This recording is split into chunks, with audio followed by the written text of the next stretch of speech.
brisket on the board.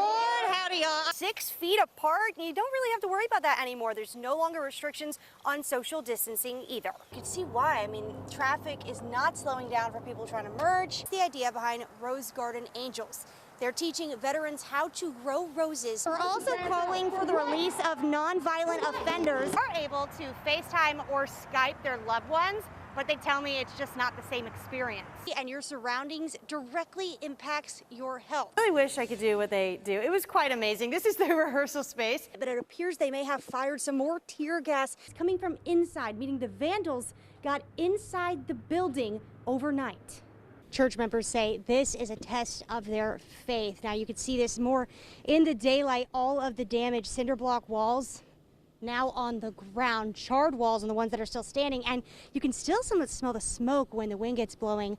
This part of the roof was a little bit still on fire just a second ago.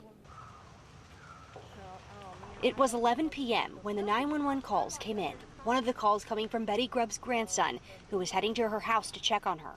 Called me, Grandma, get out, get out. So I ran back in the house and waked my granddaughter up, and it was a really big fire, big. Her neighbor took this video while Grubbs ran to other neighbors to get them out. They thought the fire would spread. Then church members began getting the news. Their church was a total loss. We've had our share of challenges over the years, but this one by far has been the greatest thus far, the most devastating, and prayerfully, a test of our faith and a testament to just how good our God is, because no doubt about it, we'll come out of this and we'll pull through, we'll go through. Moyende Abakisye is the Reverend's assistant. He says he was saved here 20 years ago, ended up getting married here, and eventually his son was married here too. As the sun came up, people have been stopping by to pray. Where will they pray come Easter Sunday?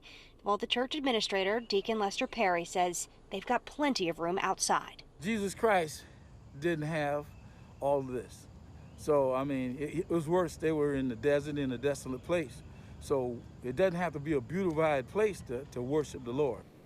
Now this just in, investigators are still on scene, and we were just handed this sign. It says officials suspect this fire was a result of arson.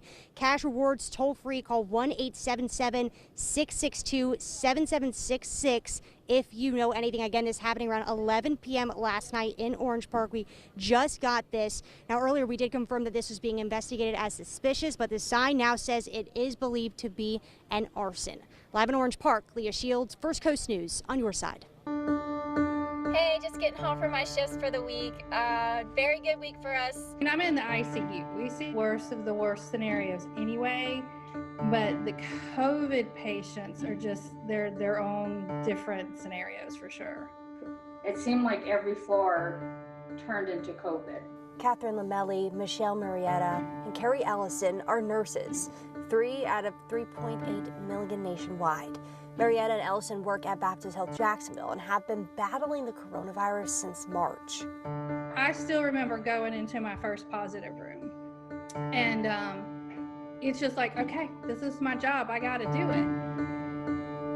They knew what had to be done, but they couldn't save everyone. More than 200,000 people have died in the U.S. due to the virus.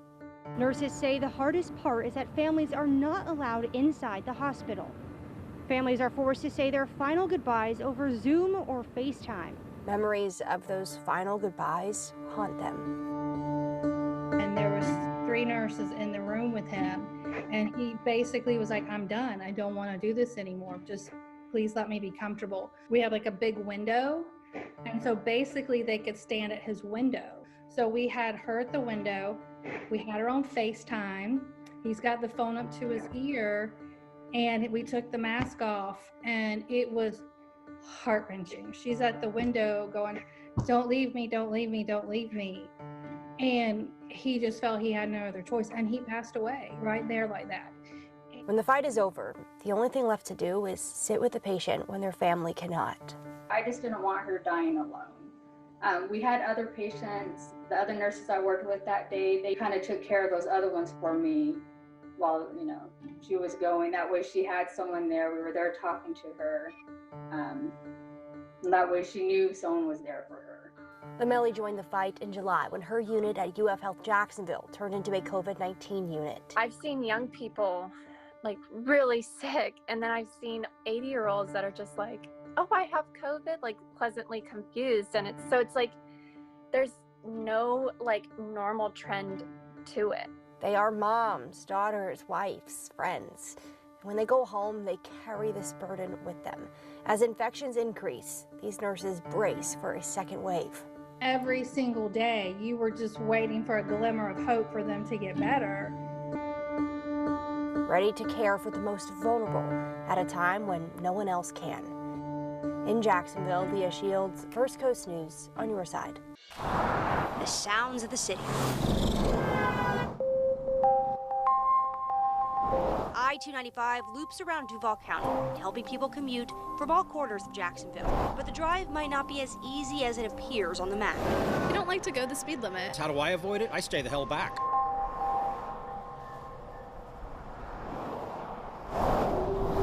Florida Highway Patrol identified the 3 sections of 295 with the most crashes and fatalities in 2020 in Duval County. They are between St. John's Bluff and Central Parkway, Wilson and Normandy Boulevard, and Pulaski Road and Main Street. The 3 problem areas in 295 have a combined total of 416 crashes last year, happening majority on the weekdays. It currently is a weekday around 9 a.m., so a little past your typical rush hour, though I'm still going about 10 miles under the speed limit due to the congestion in this area. And I'm currently on one of the problem areas. This is the St. John's Bluff stretch. In the St. John's Bluff section, keep in mind you're driving near the University of North Florida. 148 crashes happened in this area, resulting in 36 injuries. The stretch of highway between Pulaski Road and Main Street had 147 crashes, 4 of those being deadly and 31 injuries. First Coast News traffic anchor Katie Jeffrey says there has to be driver responsibility, especially in areas with construction. There's been a lot of construction in that area over the last year, and in construction zones especially, people need to pay attention because sometimes there are lane closures, there are changes to the roadway, and people tend to fall into a routine when they drive. Between Wilson and Normandy Boulevards, that part of 295 saw 121 crashes with 28 injuries. This location is near an interchange. Jeffries warns drivers need to slow down and pay attention. That advice goes for all of you. In Jacksonville, Leah Shields, First Coast News on your side.